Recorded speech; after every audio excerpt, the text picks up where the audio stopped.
அனைவருக்கும் வணக்கம். கடந்த வருஷம் காய்ச்ச புடலங்காயில் கவனிக்காமல் விட்ட சில காய்கள் பழுத்து விழுந்து விதைகளை பரப்பி இருந்துச்சு. அப்படி விழுந்ததில் முளைத்தது தான் இந்த செடி. தொடக்கத்தில் நிறைய செடிகள் முளைத்திருந்தாலும் வெயில் கோழியிடமிருந்து தப்பி வளர்ந்த செடி இது மட்டும்தான். வேலி ஓரத்தில் இருந்ததுனால நாங்களும் பெருசாக கண்டுக்காமல் விட்டுட்டோம். பக்கத்தில் இருந்த செடிகளுக்கு தண்ணீர் விடும்போது அப்படியே இந்த செடியும் வளர ஆரம்பிச்சது. இந்த மரத்தில் இருக்கிற சீத்தாப்பழங்களை பெரும்பாலும் பறவைகள் தான் சாப்பிடும். அதனால் இந்த செடியையும் நாங்கள் பெருசாக கவனிக்கலை. கொஞ்சம் கொஞ்சமாக வளர்ந்த செடி அப்படியே சீத்தா மரம் முழுவதும் பரவ ஆரம்பிச்சது. குளியல் அறைக்கு மேலே சில நாட்டு விதைகளை உற்பத்தி செய்யணும்னு ஒரு சிறிய தோட்டம் அமைச்சிருக்கோம். அதை பார்க்க போகும்போதெல்லாம் இந்த கொடியையும் பார்த்துட்டு வருவேன். தொடர்ந்து 2-3 நாளாக மழை பெஞ்சிக்கிட்டு இருந்ததுனால பெருசாக மேலே ஏறி பார்க்கல. திடீர்னு பார்த்தா அங்கங்கே ஏகப்பட்ட பிஞ்சுகள்.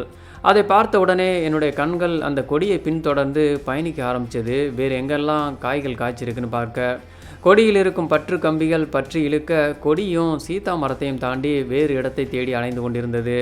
வெண்மை நிற பூவின் நுனியில் சிறிது சிறிதாக சுருண்ட இதழ்களே அழகுதான். அதிலும் அதற்கு மேலும் அழகூட்ட அதன் மையத்தில் அமர்ந்திருந்த பூச்சி வெண்மையில் சில நிறங்களை கூட்டிக் கொண்டிருந்தது. அதே போன்று பக்கத்தில் இருந்த பூவரச மரத்தின் கிளைகள் வழியாக பாகற் கொடியும் சுவற்றின் மேல் எட்டி பார்த்து கொண்டிருந்துச்சு. அதை மேலும் படர்ந்து செல்ல அதுக்கு பக்கத்தில் 2 குச்சியை எடுத்து ஊனி வச்சேன்.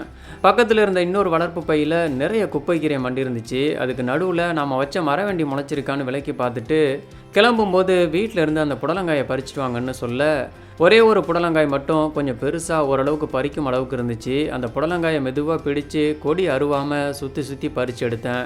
காலையில் ஒருவேளை கூட்டுக்கு இது போதும். ஏற்கனவே மகிழனின் சித்திரை விதைப்புல அப்பப்போ சில காய்கள் காய்ச்சிக்கிட்டு இருக்கு. குளியல் அறைக்கு மேலே ஏறுவதற்கும் இறங்குவதற்கும் படியெல்லாம் கிடையாது. இந்த மரம் வழியாக தான் ஏறி இறங்கணும். அப்புறம் மனைவி கிட்ட புடலங்காயை கொடுத்து காலையில் சமைச்சு செந்தமிழனுக்கிட்ட கொடுக்க சொன்னேன். புடலங்காய் 2 அரிஞ்சிட்டு நல்லா பார்த்துட்டு சமைக்கணும். சில நேரங்களில் எப்போதாவது உள்ள பூச்சிகள் இருக்கும். உட்புறத்தில் உள்ள வெண்மையில் மாறுதல் இருந்தால் எளிதாக கண்டுபிடிச்சிடலாம். செந்தமிழனுக்கு புடலங்காயில் வெறும் உப்பு மட்டும் போட்டு வேக வச்சா போதும். எங்களுக்கு இதில் கொஞ்சம் சின்ன வெங்காயம் மட்டும் சேர்த்துப்போம். இருந்தாலும் செந்தமிழன் வெறும் புடலங்காயை மட்டும் பொறுக்கி சாப்பிடுவான்.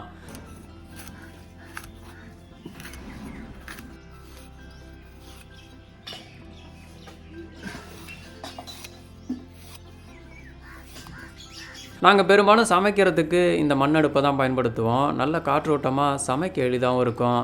நல்லெண்ணெய் கடுகு போட்டு தாளித்ததுக்கப்புறம் அதில் வெங்காயத்தை போட்டு வதக்கிட்டு நறுக்கி வச்ச புடலங்காயை கொட்டி கொஞ்சம் உப்பு சேர்த்து கிண்டி விட்டு மூடி வச்சிட வேண்டியது தான்.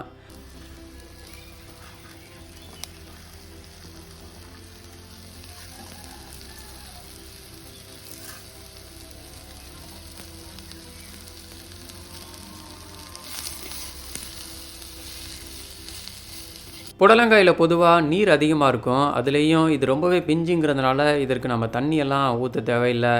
2 நிமிடமே அதிகம்தான். அதற்குள்ளே வெந்துடும். தேவைன்னா அழுத்தி பார்த்துட்டு இறக்கிட வேண்டியது தான். செந்தமிழனுக்கு ரொம்பவே பிடித்த காய். சில நேரங்களில் இதை மட்டுமே காலை உணவாக எடுத்துப்பான்.